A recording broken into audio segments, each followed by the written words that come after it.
bleak news for dairy farmers this morning. Fonterra has drastically reduced its forecast farm gate milk price for the current season due to ongoing reduced demand from China.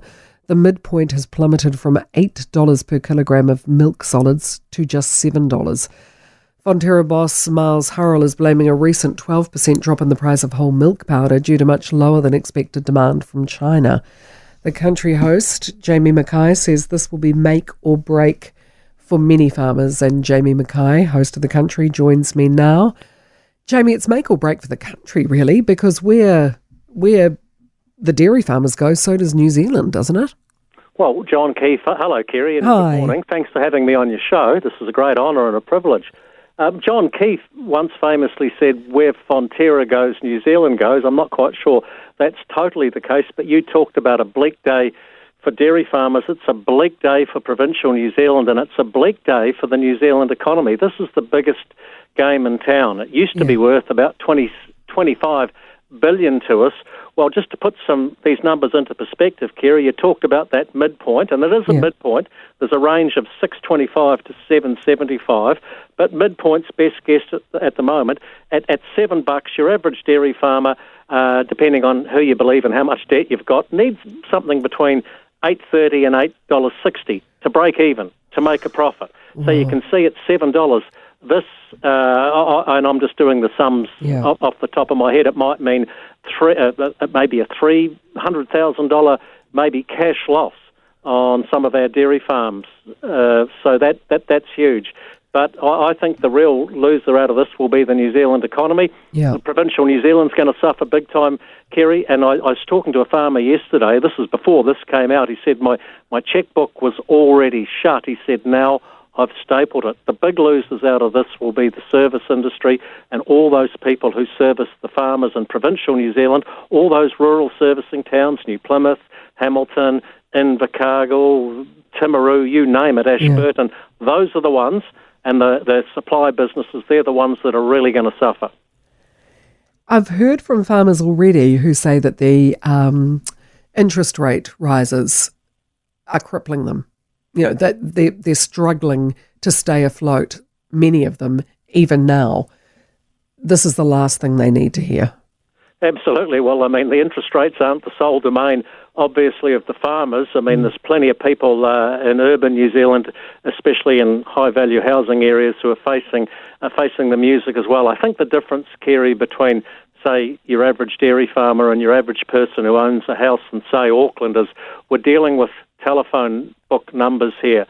So, I don't know, if you've got a debt of, let me just throw it out there, average debt, I mean, a debt could be $5 million, servicing that at 2 or 3% or say 3%, you can do the sums on that. Now some of these farmers are paying 8 or 9%. So it's astronomical. So, the cost of production has gone way up, and that's fuel and fertiliser and all that sort of stuff, wages, just trying to get labour, and obviously your income's taken a tumble. Look, it's just, there's no way to sugarcoat this, Kerry. It's just a grim story. But I did speak to Miles Hurrell earlier this morning, the chief executive of Fonterra. I think there is some light at the end of the tunnel, because long term, the dairy story is still a good story, but it's just getting through this 23-24 season is going to be a huge challenge, and a lot of people are going to have to come to the party, including the banks. Can the forecast be revised? Like, is this drop in demand, is it a temporary thing, or is this long term where everybody's suddenly decided that they're going to have coconut milk or, soy or what have you? Can it be turned around? Oh, absolutely. And this is a forecast, remember. It's a forecast. It's their best shot right at the moment. And I think, and I'm hopeful, that once we get into the 2024 calendar year, things will improve a bit. Hopefully, interest rates will be going down by then. I'm not holding my breath on that one. Farm costs will be coming down. So, yes, it can be revised. And we've seen big swings in the past within a season. But I think what Fonterra's done, and perhaps wisely done today, is give it's a shot across the bow. It's a warning shot for farmers that they need to do their sums on $7. Interestingly, Miles Hurrell and the Fonterra executive, Kerry, just got off a plane this morning. They've been in China. And I said to him, what did you hear over there that you hadn't heard here in New Zealand? And his answer was basically they're awash with milk. This is their own domestically produced milk. They've got too much. The demand isn't there from the consumers, and they're making that spare milk into whole milk powder, which is our main export commodity. So, they're kind of cutting our lunch a wee bit, but tough times. I wish I could be the bearer of better news. The good news is, Kerry, and I was also talking to Max Spence today, the president of New Zealand Rugby Union, who spent his entire working career in the wine industry. Things are looking really good for viticulture. That is true. So a texter said to me, has just sent in a text saying, let's ask the Greens for suggestions. They wanted to eradicate the dairy farmers. So what's their response, perhaps, to topping up the money that will be lost because of the reduced demand?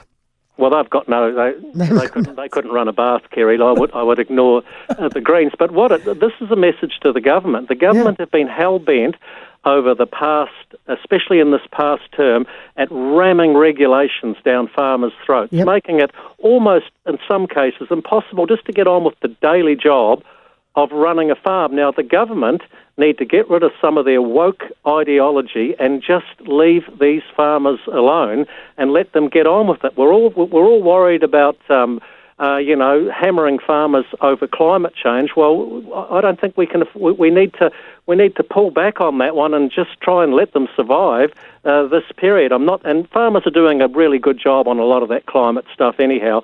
Don't even start me on that one. But and Fonterra also, and I put this to Miles Hurrell, what's Fonterra going to do?